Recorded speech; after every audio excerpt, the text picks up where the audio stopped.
ఇచ్చారు. జగం అదే స్థలం పట్టాలు ఇచ్చారు. ఇచ్చారు. అది మరి ఆయన ఓయినం చేయలేదు. లాస్ట్ దాకా అదే చేశారు.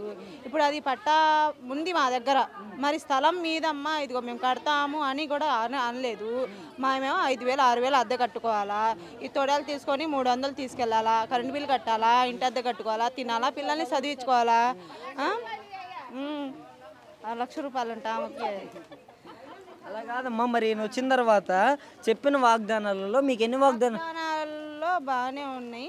అంటే మా చిన్న పిల్లగాడు అమ్మఒడి అలాంటివి ఏం లేవు.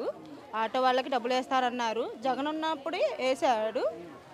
ఇప్పుడు ఈయన వచ్చిన తర్వాత ఏం వేయలేదు చెప్తున్నారు. ఆటో డ్రైవర్లకి ఇప్పుడు ఈ ఉచిత బస్సు వచ్చిన తర్వాత వాళ్ళ పరిస్థితి, ఆటో బాడిగలు లేవు. రోజు ఒక 1,000 రూపాయలు తెచ్చుకునే వాళ్ళు ఇప్పుడు 300 కూడా రావట్లేదు సరిగ్గా. పొద్దున్నుంచి సాయంత్రం దాకా తిరుగుతుంటే కూడా ఒక 500 కూడా రావట్లేదు అంట ఒక 2 నెలల నుంచి. మరి మా పరిస్థితి ఏంటి? మేము ఏం తినాలా, ఏం అద్దె కట్టుకోవాలా, ఎట్లా ఉండాలా మేము? అంటే మీకు ఉచిత బస్సు తెచ్చారు, ఉపయోగమే కదా. ఉపయోగం ఏమి లేదు దాని గురించి. అది చేసేదేందో మంచి పని చేస్తే బాగుండిద్ది. ఇప్పుడు ఆయన వచ్చినా కాదమ్మా, ఇప్పుడు ఉచిత బస్సు గురించి ఏం లాభం లేదు. దాంట్లో మేము ఎక్కుదామని మార్కెట్కి వెళ్దామని ఒక్క బస్సు కూడా ఆపలేదు. ఫుల్గా ఉన్నారు. అసలు ఖాళీ లేదు అక్కడ. కాలేజీ పిల్లలు కానీ ఆడోళ్ళు కానీ మగోళ్ళు కానీ ఖాళీ లేదు. ఒక్క బస్సు కూడా ఆపలేదు. దాని గురించి లాభం లేదు. చెప్తున్నారు కదా మరి ఇప్పుడు ఆటో వాళ్ళకి మెయిన్ ఇప్పుడు 10,000 ఇస్తానంటున్నారు ఆటో వాళ్ళకి. ఆ 10,000 ఏమొస్తాయి? మాకేం సరిపోతాయి? ఇప్పుడు ఆ బస్సులు ఆపేస్తే ఆయన ఏందో ఆ బస్సులు ఆపేసిన తర్వాత కరెంట్ బిల్లులు తక్కువ చేస్తే మాకు బాగుండిద్ది. కరెంట్ బిల్లులు అసలు పెరిగాయి అంటున్నారు. ఎంత పెరిగాయి అంటారు? పెరిగాయి. ఇప్పుడు మాకు అంతకుముందు 550 మినిమం 500 లోపు వచ్చేది. ఏసీ ఉంది, అంతకుముందు ఫ్రిడ్జ్ ఉంది. ఇప్పుడు ఈ మధ్య వాషింగ్ మిషన్ 2 సంవత్సరాలు అవుతుంది. ఇప్పుడు అంతకుముందు అదే కరెంట్ బిల్, ఇప్పుడు కూడా వాడేది అదే కరెంట్ బిల్. ఇప్పుడు 1,500 1,700 2,000 లోపల వస్తుంది. ఎందుకు వస్తుంది? మేము అంతకుముందు అదే వాడాం, ఇప్పుడు కూడా అదే వాడాం కదా. అందువల్ల జగన్ గారి టైంలోనే బాదుడే కార్యక్రమం పెట్టారు. కరెంటు బిల్లుల మీద విచ్చలవిడిగా ఆయన ఉన్నప్పుడు అట్లా ఉంది, ఈయన ఉన్నప్పుడు ఇట్లా ఉంది. ఆయనకంటే 4 ఎక్కువే పెంచాడు. అవును.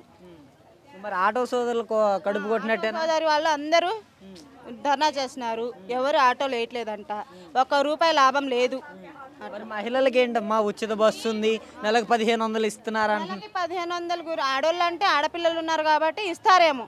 ఇప్పుడు ఆటో వాళ్ళకి నోరు కొడితే ఎట్లా ఉంటుంది? ఇప్పుడు మాకంటే ఉంది, అందరికీ ఉంది కదా ఆటో. ఇప్పుడు అందరు ఏం తెచ్చుకొని తింటారు? ఒక 6,000. ఇప్పుడు బస్సులు వచ్చిన తర్వాత ఎవరికి బాడిగలు ఉండట్లేదు. ఇప్పుడు అందరు ఏం చేయాలా? ఆటో వాళ్ళు నుంచొని ముచ్చట్లు ఆడాలా, జిగ్గి ఆడుకోవాలా, పేకలు ఆడుకోవాలా, అట్లా ఏదన్నాడు. ఇప్పుడు ఏం చేయాలా? మొగోళ్ళు ఏం చేయాలా? మొగోళ్ళు తెస్తేనే కదా తినాలి. ఇదేమో కూరగాయలు పనికి వస్తాయి మనకి. ఎంత అని సంపాదిస్తాం? 200 300 వస్తాయి అన్న. నిన్నైతే 150 200 వచ్చినాయి. ఆ 200 తీసుకెళ్ళి ఏం చేయాలా మేము? అట్లా ఇబ్బంది అట్లా. ఇప్పుడు మన బజార్ ఉంది సాయినగరు, అసలు మా కాలువలు వేయటం కానీ ఏమీ లేదు. దోమలు పీక్కెళ్తాయి. సైడ్ కాలువలో నీళ్ళు కూడా రోడ్డు మీదకి వచ్చి నడిచే పని లేదు. పిల్లలు కూడా అందరూ